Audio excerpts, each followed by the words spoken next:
rolling countryside of Europe hides a secret. Beneath these farmlands lie graveyards, final resting place for the fallen of the First World War. No Man's Land is a group of archaeologists, forensic experts and historians. They excavate the past a shovelful at a time to preserve the memories of the shattered lives that ended here.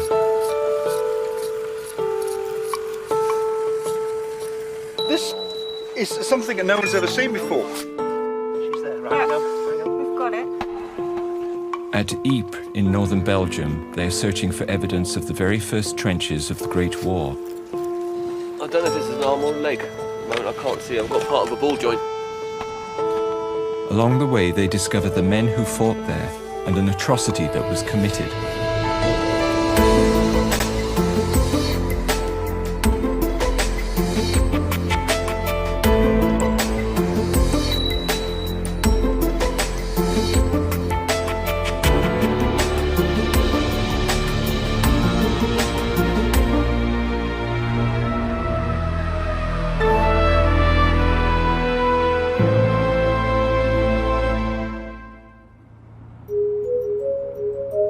In the autumn of 1914, this Belgian farmland was a focus of fighting in the First World War.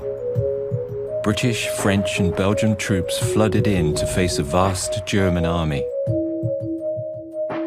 The Allies were desperate to capture the open land between the newly dug trenches in France and the coast to prevent the German army from capturing the vital Channel ports, lifeline of the British Army.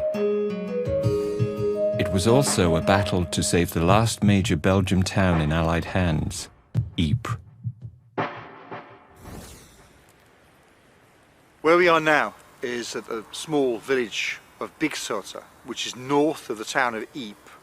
In 1914, the Germans' plan was to take Paris within about 6 weeks, to knock out the French and then turn to their east and beat the Russians. They fail, and because of that, they start to dig in. Andy Robertshaw is an historian with Britain's National Army Museum and a member of No Man's Land, a team of battlefield experts here to try and find evidence of the First Great War trenches and the men who fought in them. They're using geophysical surveys and wartime maps to try and locate the original trenches. Overseeing it all is archaeologist David Kenyon. There are early aerial photographs from 1915 that show a German trench here. And we know that the site was captured by the Germans in October of 1914 during the First Battle of Ypres. These fields are where the infamous trench war of the Great War was born. Shallow graves that would be dug deeper and become home for troops on the front line. Eventually, the Great War's trenches, if measured foot by foot, would be long enough to encircle the Earth. No Man's Land is searching for one of the first. Their research leads them to the right spot, but reveals something else: human remains. Andy? Andy? Is that little toe? I think so, yeah. Yeah, you got the floor. Just, do you want to have a look first, just in, see what you think? Does this, which is I think where the impression from where the heel came, and up here in this area with those, have you seen the two pieces of bone? Yes. Well, maybe we can remove the topsoil to about... To about there, yeah, that might be a good idea. The team identifies a layer of earth that appears to contain the human remains. The machine operator is instructed to carefully scrape off the topsoil just above that level. But to their horror, the spoil is full of human bones, what's left of men killed here in the fight for Ypres. Well, what's happened is during the machining, you know, using the big bucket, the bucket has pulled up what appears to be at least one individual. The bone's stuck in there. Must have put it out earlier, didn't it? Justin just found it on the spoil. It's a mistake that shouldn't happen. No Man's Land respect the dead and retrieve human remains painstakingly by hand. That's unfortunate, but it happens on any archaeological site. You take a decision that you'll use machines to remove plough soil. And talking to my Belgian colleagues, what surprised all of us is that there appear to be undisturbed human remains that close to the surface in an area that, as you can see, is regularly ploughed and has been since the end of the First World War. They believe the partly excavated trench holds the remains of 2 German soldiers. Is that all stuff up there, is it? I don't know if this is an arm or a leg at the moment. I can't see. I've got part of a ball joint down here with some cloth on top of it. We've got, looks like part of an in-situ hand. Up here there seems to be a few fingers still together there. Police are called whenever human remains are found, so the team need a forensic anthropologist on site fast, before police arrive to take the bones away.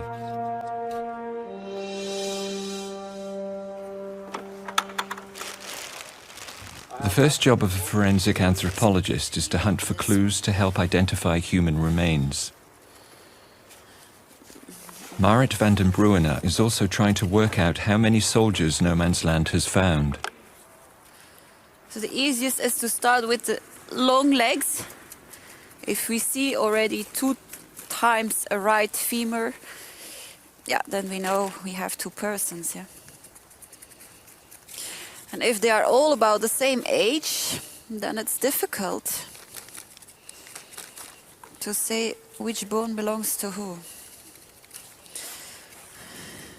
While Marit pieces together a human jigsaw, No Man's Land uncovers more clues, remnants of the soldiers' uniforms.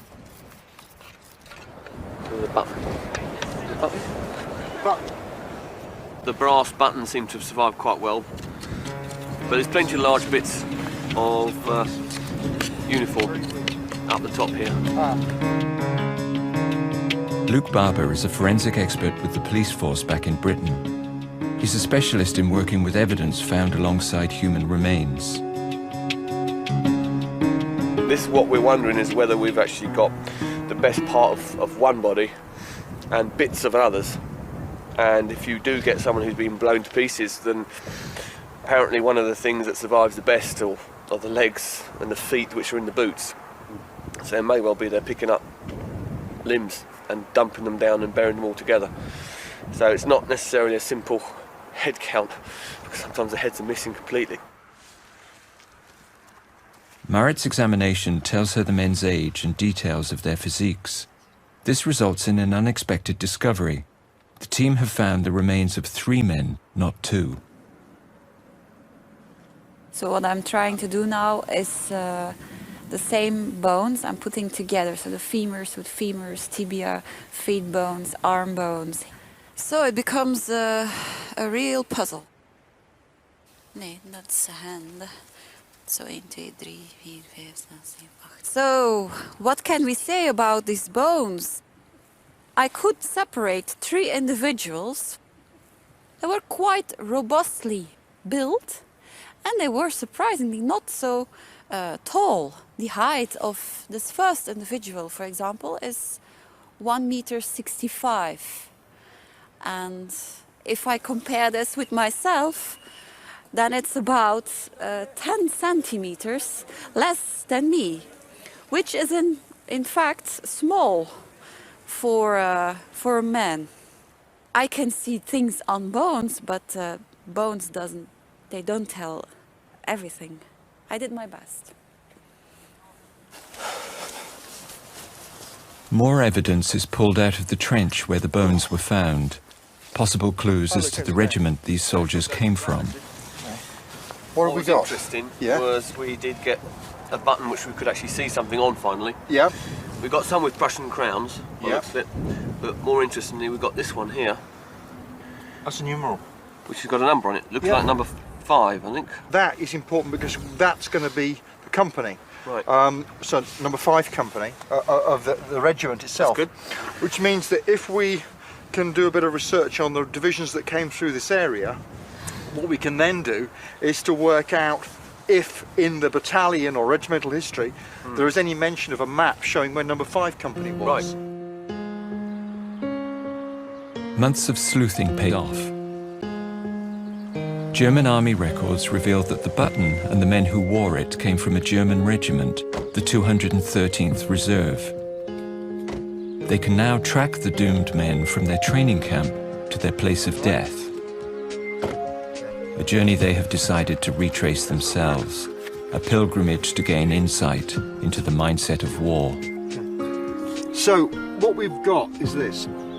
We've got a single button and a location. Doesn't seem like much, but there's plenty to go on. That's the site of our project. It's the 213 Regiment, 213 Reserve Regiment, that actually takes this area and holds it. Right. So our job, I suppose, is now to go into Rendsburg itself, have a look at it, and then follow the rest of their route. Okay, let's go then. Yeah, a couple of days. Excellent. We only had partial remains, so we weren't able to this time say this is a particular person, only that they came from a particular unit. So the idea of this trip is to take 3 of us, the same number as bodies that were found, and to retrace their route. Wearing their uniforms as a way of finding out what their experience could have been like. And having never been a soldier, it's a way of getting inside, I suppose, that the mind of that man. Andy Robertshaw may never have been a soldier, but he spent his life studying armies, and he spends a great deal of time in uniform. Shoulder, das, Gewehr. He wants the journey they're planning to run with military precision. No, try and hurry it. It's no race. Next. I think I'm right. Dan, you're not right. Try and put yourself back into line between the 2 of us. Try and face the front, and that weapon should be more square onto your shoulder. You happy with that? Guess just not off at an angle. The training is going very well, actually. The problem is my lack of German. I could probably do a great deal better if I could do the whole thing in English. But I'm trying to learn a completely new foot drill. What we'll then do is we'll then go to stand at ease. And I need someone to remind me, stand at ease. Ruk, oi, yes? Rut, oi, ruet, oich. Rührt Oich, oich. euch ist gut. Rut, oich. Ruet, oich. Yes. Right, stand at ease. Which is rucht, oich. Like that. Comfy? If anybody knows me, they'll tell you that I always have problems with foot drill. I learn it quite slowly, but trying to learn a new foot drill combined with orders in a foreign language is proving quite taxing. I've done it again. It's so easy, okay? Good. Happy? Good. Now we're going to get wet. Squat, recover your arms. Normally the NCOs are standing a long way away, shouting orders from undercover just like this, and everybody gets more and more fed up. But it's a way of getting the soldiers ready for being messed around, because it's going to happen in action. And they're going to get wet and they're going to get miserable. So there's no point keeping everybody dry and comfy and hoping that war would work out to be nicely fought indoors in nice dry days. It's not like that. So the sooner the soldiers get used to it, the better. Pulse! Squat. Bad weather. Return to your quarters. We go again. We're actually in the town of Rendsburg, and Rendsburg is where the Reserve Regiment 213 originally was formed from local men. The people that we found just north of Ypres were from the regiment, therefore from this area, but more specifically they're from, well, at least one of them was from number 5 company. And in fact, if you come here, we've managed to match this rather well. That is the number 5 on the original button, dug up near Ypres. And that's our replica. That may actually be a real one, but it hasn't been in the ground for 90 years. So it's a single company of about 200 men from this area. There's a fair bit of curiosity. You can see people looking. Yes. They don't actually come and ask. It's not been too bad, actually, is it? It's looks which I was expecting. There wasn't any great angry mob chasing us around the square, which I was just a bit worried about. And yeah, it makes you feel the part a little bit to actually walk around the town in the correct costume. I mean, if you were doing house-to-house fighting, Long marches on foot demands tough men and tougher boots. you know, creep up to a corner without anyone knowing that you're around there. It's only when you swivel your foot you really feel how skiddy it is. Yes, you've got irons on the heel, you've got them on the toe, and basically, you know, your boots will go on for on and on. And the only thing you're wearing out isn't the boot leather, you're wearing out the nails. But sometimes even these boots could not survive the pounding they received. Well, that's the heel of a boot, and the sole was here. The toe section is missing from the front here. There's part of it there, there's a piece of bone in it. Some sort of decorated plate. Look. It's the brass plate which they had actually on the top of their leather helmets, spiked helmets, the classic one. Don't know which state this is. Looks like it could be Prussian. See the hobnails really quite clearly on that. We're wondering why on earth someone would actually put a helmet plate in their boot. It's a rather uncomfortable thing to have under your heel. Having now cleaned these boots out of soil, you can see part of his sock in here, but you can also see the heads of the hobnails actually come through the actual base of his boot. Now, number one shave. Don't you dare. Number one shave. No hair. No hair. No. It's definitely nails. But the thing is, look on the bright side, if we take all your hair off, your pickle hawk will fit better. No. I see. Just around the outside. The big one will fit better. This sort of idea that everybody had incredibly short hair isn't true. As a fashion, certainly by 1916 with the British Army, where you have it really long on top and short at the side, so under a hat or a cap you can't see it. Not unlike you've got now. It's quite long. And if you look at it, I think some of the older men had really short hair, much more like Hindenburg, whereas the younger blokes like the hair a bit longer. Good. As far as possible, the army want you to be clean because it reduces the chance of infection. It gives you all sorts of problems if you are grubby. And it was enforced, so you would use your mess tin, you know, to have a wash. Start with your face, and then go to your armpits, and then feet. And then more personal after that, as far as you could do every day. Would that be every morning then? Every day, if you could do, yeah, every day. What type of occupations would our three chaps have done in civilian life? More likely to be heavy industry. There's steelworks around here, there's heavy engineering. Agriculture. Agriculture, yeah, what we saw on the way in there are farms. So some of them could have been farm labourers, you know, that kind of thing. So they're used to heavy work? I think all of them were. It occurred to me that some of the things that people say about the horrors of the war, like having, for example, to work in very dangerous conditions, well, these guys are doing it all the time. I mean, if if you're working in a steel mill and you've got a retort of steel and someone falls into it, you push them under. Didn't the anthropologists say they were short and muscular? Yeah, absolutely. Yeah. So from the bones we can tell they're fairly well built and probably used to manual labour. So what she could tell from the muscle attachments, could she? Yeah. If the bone's got large muscle attachments, it means they're obviously fairly muscular. So that's good enough evidence actually from the bones themselves to say that these three chaps would have been used to physical labour. The men belonged to the 213th Reserve Regiment, Prussians in distinct Pickelhaube helmets, a unit formed only 1 month after war began. The unit was based in Rendsburg, where no man's land are starting their journey. It's a steel town built on heavy industry that was critical to the German war effort, providing work for local men.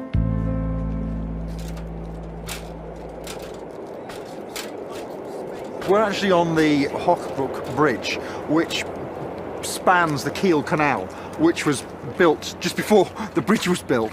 And for anybody in the town, in fact, for the town itself, it becomes the symbol of the area, is this bridge has become so famous. I think going down is going to be worse than going up. Absolutely. The view is going to be fantastic.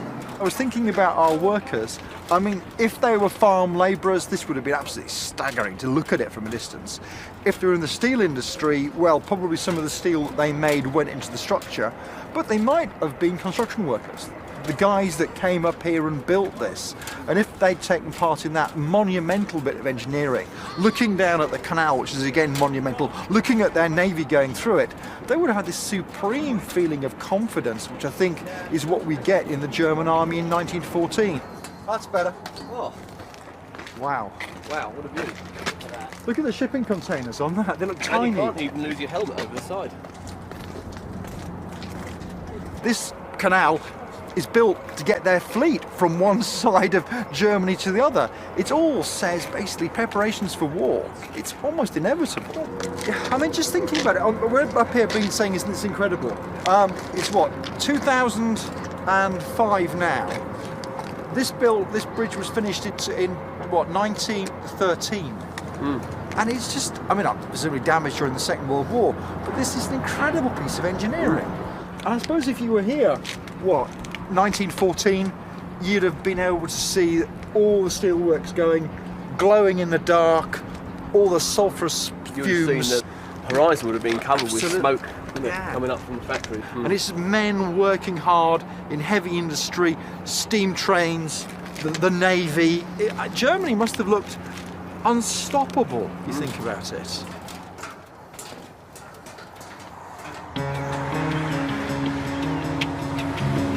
The remains of 3 German soldiers found in the trench in northern Belgium near Ypres have been traced back to a reserve regiment, the 213th. In September 1914, these men were called up with no choice about their service for what the Kaiser said would be a war that would be over before the leaves fell from the trees. Now the men from no man's land are retracing their journey, boarding a train that would take them to Belgium and the Western Front. To Ypres, from where the men whose route they're following never returned.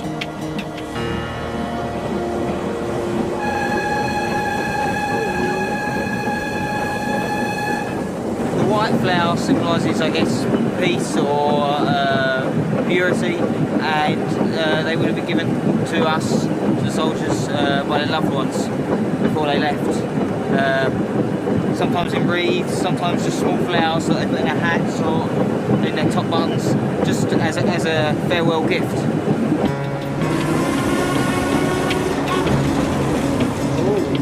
Oh, you're bust. 19. Oh, 17. yes. For once, I win. Right, well, basically what I've got is some small change. It's about right, isn't it? Yeah, and that's actually the exact coin, or one of the exact coins, Belgium coins, that we found in the purse of our 3 soldiers up at Big Shotter.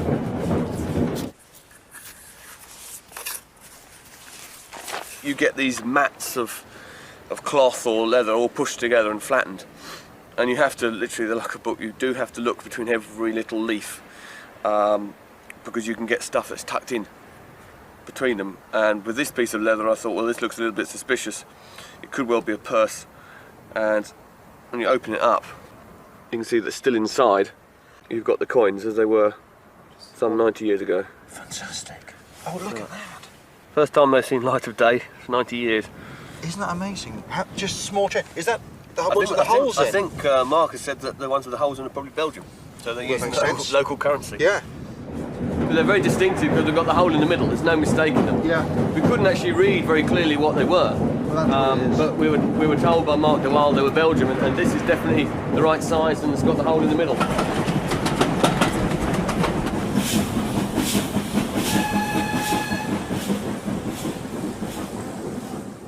Now we've been very kindly lent an original letter from a German soldier.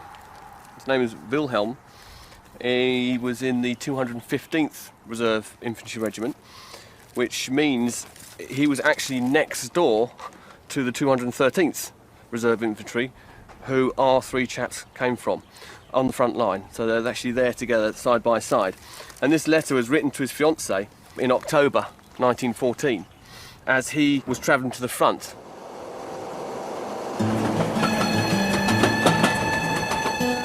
They're obviously in very high spirits as they chugged through the countryside, looking out the windows as it went by. The weather was good, like I said, and it was in autumn, and he was saying that the autumn colours were out.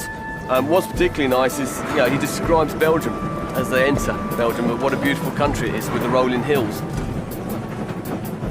What these words say is very much, I think, what our three soldiers probably would have been feeling as well. And the general feeling is upbeat. Everyone's singing as they cross the border, they're singing in German, and it's all like a large party. They're all quite happy, it's an adventure. Feels pretty good. It's exciting. I feel very comfortable in all this gear. Now that we've got all the webbing on and the pack and the helmet, I really feel the part. I feel great. And in the train on this beautiful day is amazing. I don't know where we're going, what our final destination is, but with the other lads, I feel really good, really confident. You know, back there is home, and you're going into the unknown that way, and everything you know and love that's dear to you is back there. And although you're going to a great adventure with your new mates, there's still a part of you that wants to go back home.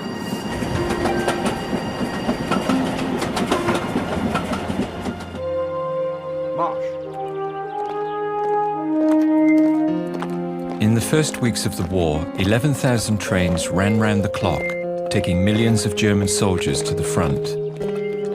But they stopped at the Belgian border where tracks had been destroyed. So the Germans marched into Belgium, pushing through territory they were already calling the New Germany.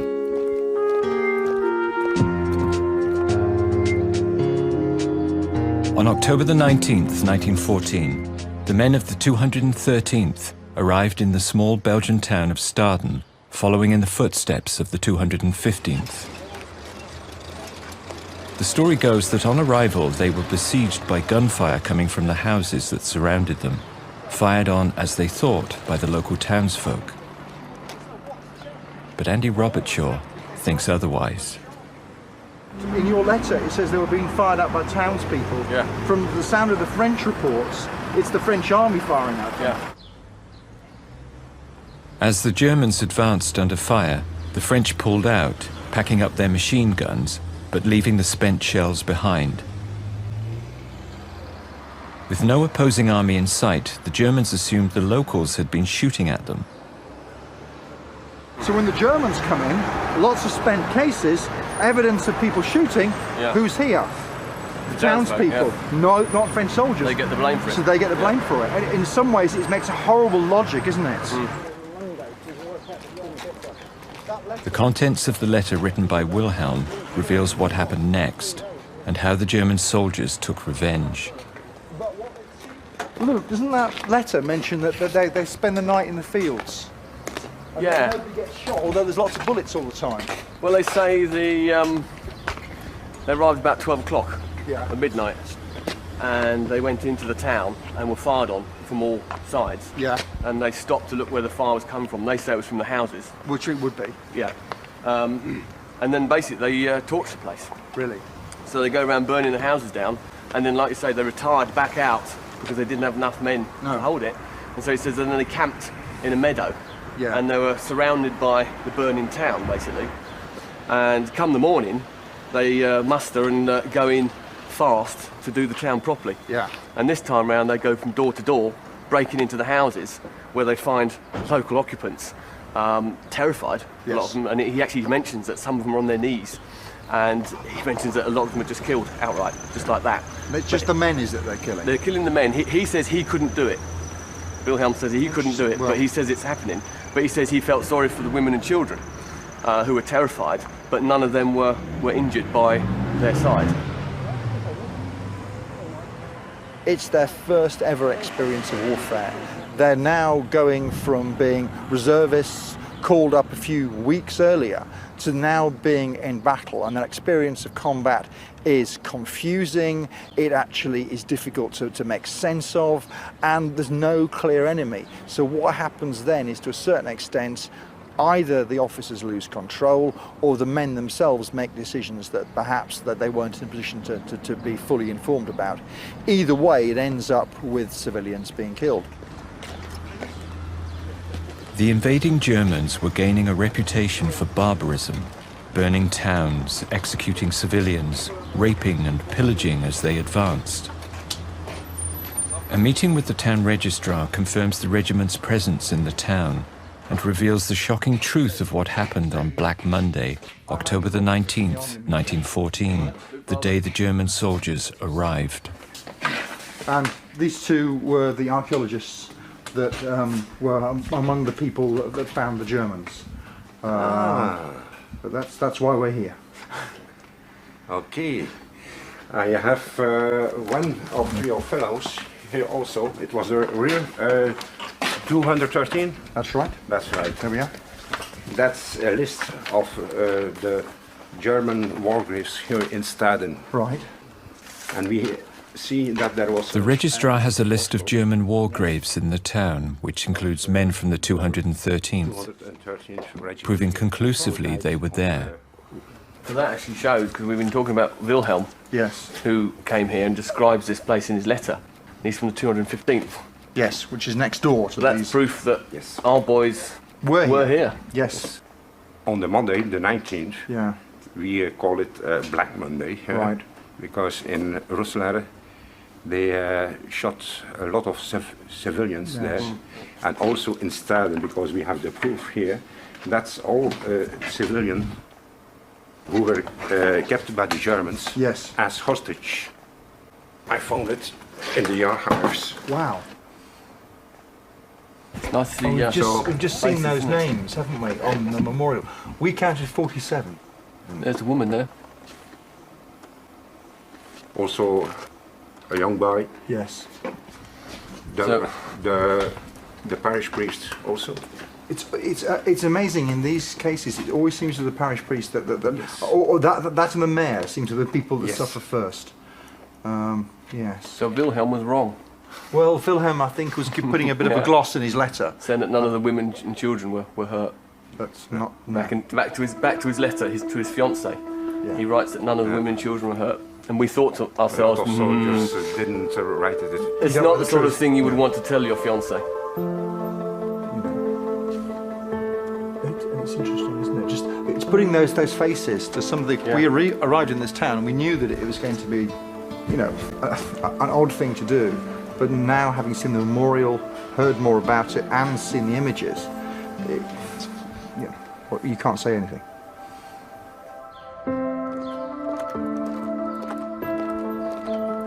The hostages included children, women, and the parish priest. Civilians, the registrar says, were used by the soldiers as human shields, then murdered. The thing that struck us was just the number of people, there's 47, and then putting names to faces or faces to names was something else.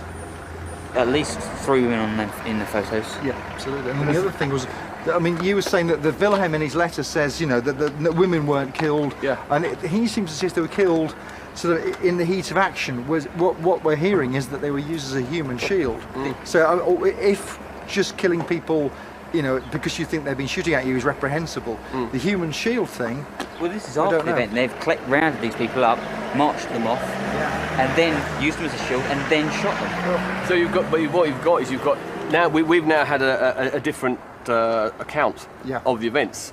Wilhelm's letter says that it's house-to-house fighting. Yes, that's right. That women and children aren't hurt, but you could forgive a few soldiers maybe for shooting an odd woman in the heat of battle, bursting through a door, seeing a figure and firing. Yeah. But we're hearing here a totally different story. So these people are rounded up, marched down the road and then shot. It's very, very strange, to be honest, to be wearing a uniform that is the same as the men who were here in 1914. It's what the uniform represents is what makes it disturbing to me, because it was an atrocity. And it doesn't matter why it happened, it did. It's a historical fact. And in some ways it's completely explicable. But at the same time, the death of civilians in war is far, far worse than the death of soldiers. On the whole, soldiers expect it to happen. For the civilians, that they don't. Wilhelm's letter says after the shootings, the Germans camped on the outskirts of the town. Staying true to their journey, No Man's Land are doing the same. How about that bit there? Yeah, this is a bit. This is good. That's fairly good, isn't it? It's fairly soft. There isn't much poo in it.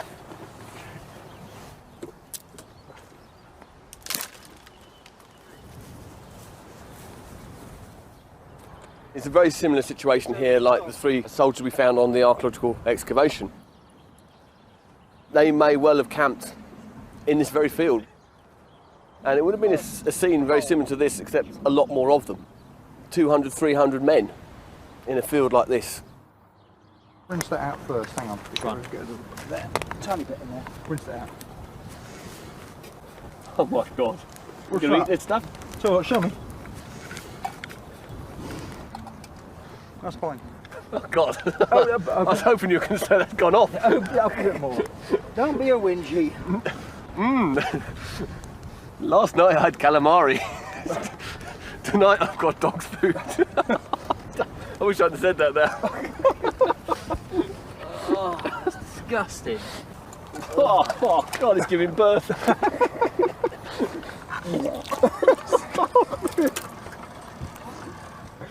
Oh God, what's that? It's a penis. Is that?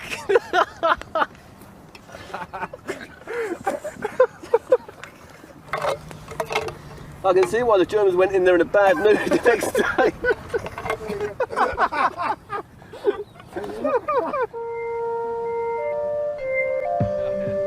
As night falls, the mood becomes more somber.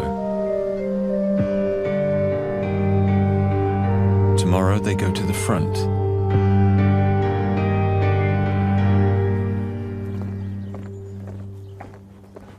The last leg of their trek, next stop Ypres, where the first trenches were dug, where trench warfare was born, and our 3 soldiers died.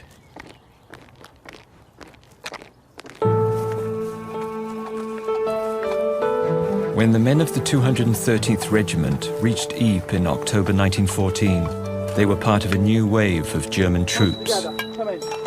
Pack up first. 250,000 strong, the plan was to capture Paris, destroy the French and British armies, then turn on Russia in the east. But the plan failed. Once they start shooting, we'll have more incentive. The French held their ground. They fought ferociously and stuck fast. The Germans had no choice but to dig in where they could. Our German soldiers arriving here would have known shrapnel bursts overhead, would have told them, dig quickly. The quicker you dig, the safer you are. The saying was throughout the war, sweat saves blood. The more you sweat now, the safer you'll be when the attack comes in, when the artillery opens fire. You're going to be able to get your arse down as well. Being shot in the arse has been as bad as being shot anywhere else. Just keep digging it out. No Man's Land are reliving the experiences of the German soldiers whose remains they found in these very fields. I'm digging this temporary trench, this scoop, which has got me the length of my body. I haven't got time to dig a deep trench because I'm going to get shot at. So it's just enough to be my length, cover my body, and all the stuff that I dig up goes in front of me. Take out a little space so I can see the enemy, and I can get my gun in position and then fire at them, but still be protected. And then hopefully one of us can give covering fire whilst the other 2 continue to dig. But I'm about there. Just I need a little bit more off.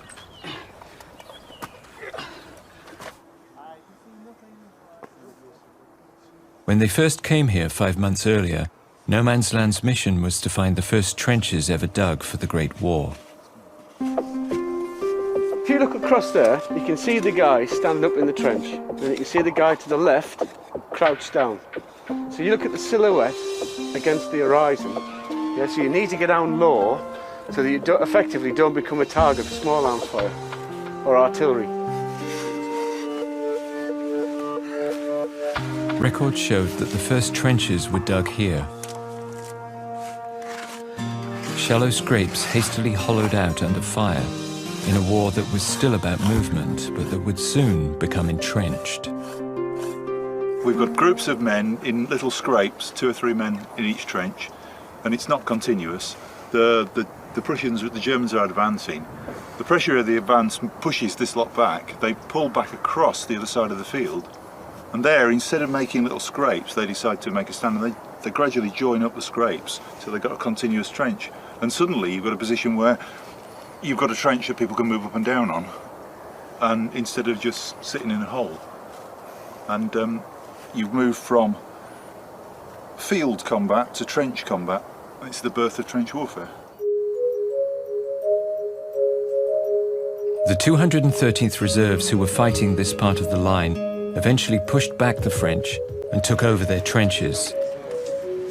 They were determined to hold on to their advantage, so they dug in deep, improved and reinforced.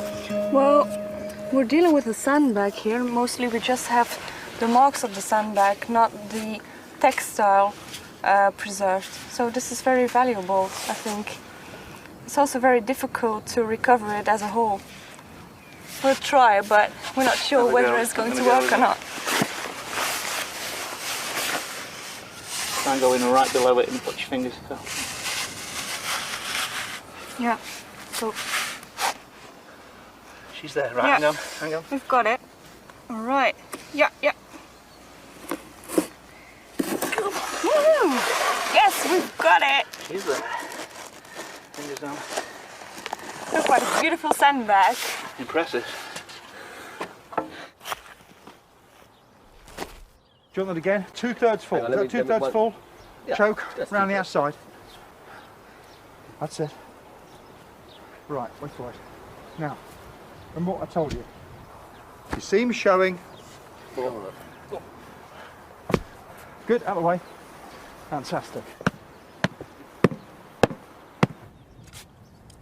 We know from what we did before with the archaeology just the other side of the road that this is where trenches began. This is the line on which the French armies stopped the German assault in October 1914. They were then pushed back. When they were pushed back, the Germans came in and improved the system. And in fact, what you can see and what we're reconstructing now, the archaeology shows us firstly earth, very shallow scrapes just out of the earth, then them all joining up to give us what we now know as a trench system. And what we're digging here is doing this within a few yards of where it really happened. In fact, just a couple of minutes ago, as we were working, we weren't doing archaeology as such, but we found this, which is just the base of a German spiked helmet, the Pickelhaube, which says that somebody was here doing exactly the same as we were doing, at exactly the same depth, wearing the same uniforms. No, one more. You can imagine a whole line of them, like we are dressed, you know, with the grey trousers and the blue shirts and the braces, all the way along there, except here, digging in like that. And our three were probably amongst that group of men. It was at this place that the Germans dug deep, marking the birth of trench warfare for the Great War. So when No Man's Land found the remains of their 3 German soldiers on this site 5 months earlier, they knew it meant they were at the right spot, at the very place where trench warfare had begun. Whoops.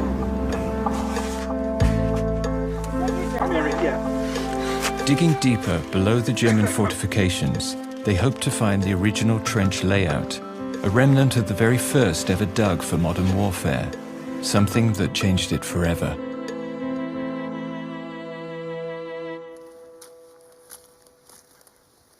No Man's Land succeeded in locating one of the very first trenches dug at the beginning of the Great War. This is something that no one's ever seen before. People have done archaeology of the Great War and they've looked at 1915, 16, 17. Normally it's late war.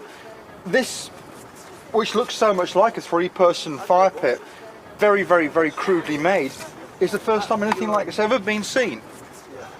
But everything in here is early war. It cannot be 1917 or 18. This is, you know, one of the very first trenches.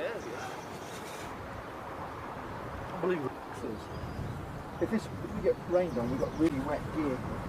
What we've done here is to build our replica of a trench of the type that would have been dug end of 14, beginning of 15, as trenches improved. It's got all the features that you should have in a trench. It's got a lower area which allows you to walk along without getting too exposed to enemy fire. You've then got the fire step that you can stand on to shoot, sleep on. You've got an area called the berm, which allows then, well, here you can see what's gone onto it, really to stop the earth falling back straight into your trench. And then the parapet, and the parapet we've been able to use sandbags.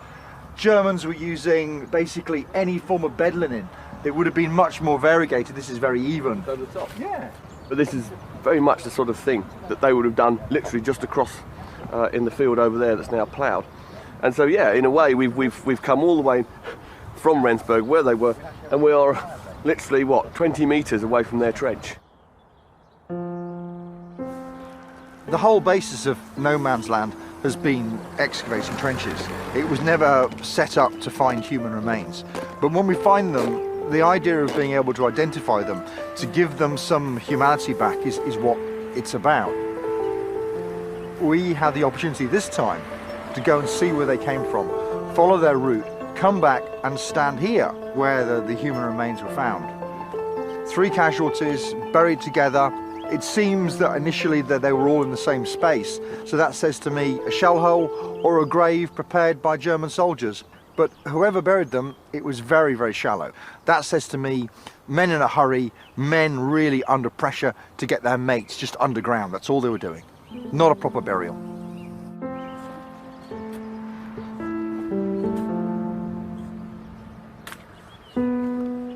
Three nameless German soldiers and some innocent civilians died at the dawn of trench warfare.